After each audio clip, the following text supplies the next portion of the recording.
Mrs. Feinstein had been forwarded a letter from Christine Blasey Ford, a California psychology professor, with the allegation that Kavanaugh had sexually assaulted her when they were both in high school.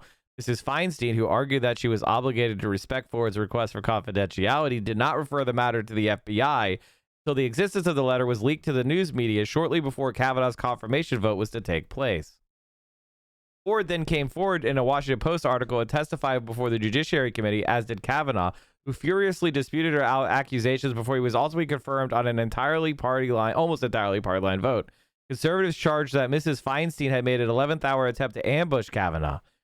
Some liberals perceived Mrs.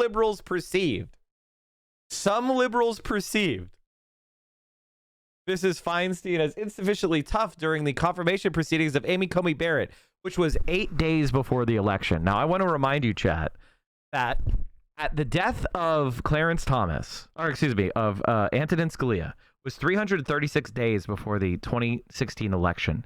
And they held up the Supreme Court seat saying, when there is a vacancy in a presidential election year, we should allow the voters to decide, not the president. And then Ruth Bader Ginsburg died days before the 2020 elections, and Amy Coney Barrett was appointed 8 days before the election. That's a +2 for the conservatives. By the way, if you -2 from the conservatives and put +2 to the libs, there would be 5 libs and 4 conservatives instead of 6 conservatives and 3 libs.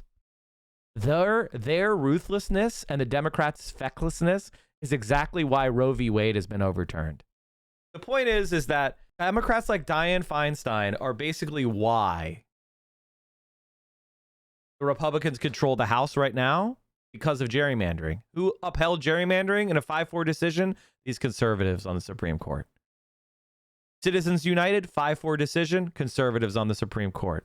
And there's so many other cases. Dianne Feinstein is the person most directly blamable for that. I mean, after Biden and Obama and those fucking losers. Diane Emanuel Goldman, the oldest of 3 daughters, was born in San Francisco in 1933.